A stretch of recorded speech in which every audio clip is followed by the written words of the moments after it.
Says, let me see again, Abba Shalom.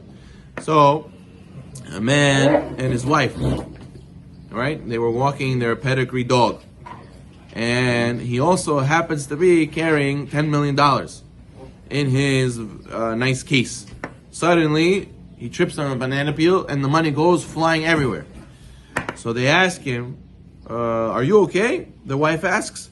He says, I'll survive. But the money. And he starts scrambling to go pick it all up. It's not easy. They're not used to bending down and picking up things. You know, he's all in pain and hurt. After a while, John tells his wife, listen, we picked up 9 million. So, enough already. We got basically the idea, She said, what do you mean? Leave $1 million on the sidewalk? You crazy? Are you out of your mind? So over there, by money, we understand. Why wouldn't you finish the job? Why wouldn't you do it all the way? No, I did basically a majority of the mitzvah. I almost finished all the pages. No, you wouldn't leave $1 million behind, so you gotta finish the mitzvah ad sof, until the end. So, therefore, problem is, why don't we think like that with mitzvot? Because we don't view mitzvot as $1 million. We view money more valuable than mitzvot, chas v'shalom. So therefore, if you see yourself hustling and bustling for business, I gotta wake up, I have a surgery, I gotta be in the OR at 7 in the morning, I gotta be there, I can't miss it, my job, my this, I have an appointment, but for tefillah, yes, I know, I need to pray, I'll get there, slowly, Rabbah, I don't know, if I feel good, I don't feel good, if it's good weather, if it's gonna be a breakfast, maybe I'll come, I'll see who my friends are there, they're not there, I don't know. So therefore, we don't ask all these questions by business. We say, I gotta be there. So when we start looking at our mitzvot like our business, or if not higher, so therefore then we'll be able to go and put the real effort that we know how to put. That's why there's a story with the Yetzer Hara and the Yetzer Tov that they made a deal, and they said, listen, let's not fight anymore.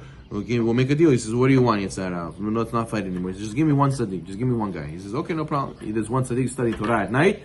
He puts Yetzer Hara puts toss in his head. He says, go to the cafe, go and play narda over there, go play backgammon. He has Yetzer Hara, he can't learn. He closes the book, he goes. He sees all the people there at the cafe late at night, sipping coffee, drinking, playing, screaming, yelling.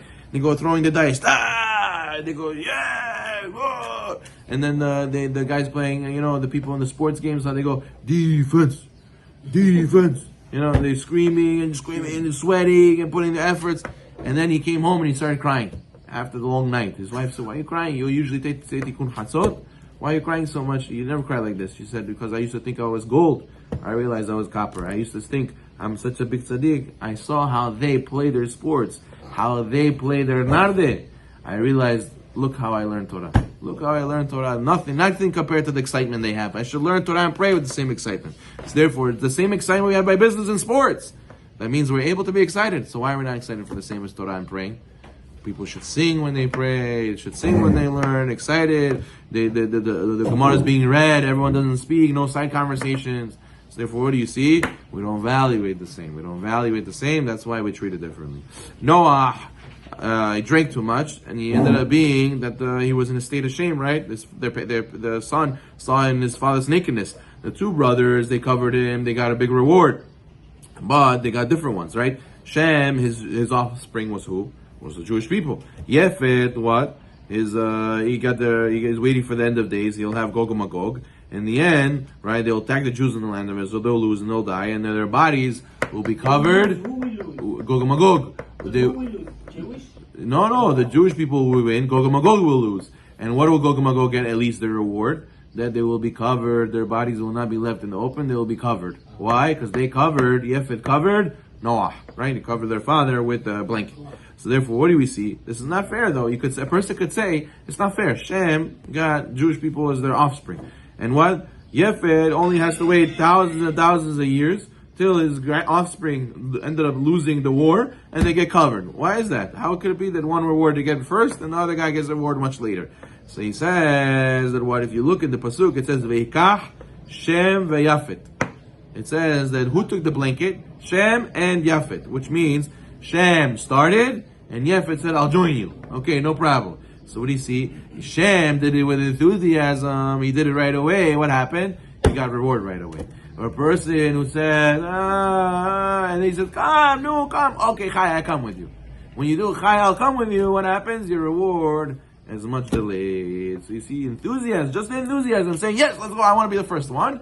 You see that it gives you the reward that much faster.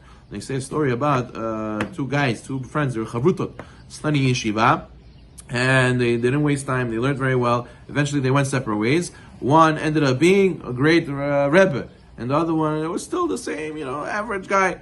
So he said, listen, Rebbe, how come me and you used to be chavruta? You became great Torah giant, and I became the same Joe Schmo. So he said, I also never skipped a day of learning. I always showed up for the chavruta learning, me and you. So he says the difference between me and you is 15 minutes. 15 minutes? What do you mean 15 minutes? Yes, you always showed up on time. I always showed up 15 minutes early. From those 15 minutes early, I became who I became. I studied a lot of other things you didn't realize I studied. I learned Musar. I did a lot of other things you didn't realize. Person has to know that you will get rewarded in public for what you do in private. In private, what you do in private, what you do on your own time, extra time you put in yourself, then you'll see the dividends later. But you need effort and you need enthusiasm, and therefore each person has to ask himself, if you really want to get to the high spiritual level and you want to get those rewards, if you understand by business, you got to grind, you got to hustle to make it. So therefore you got to know it needs, if not less, by Yirat Shamayim and Avodat Hashem. Baruch Atah Yonam.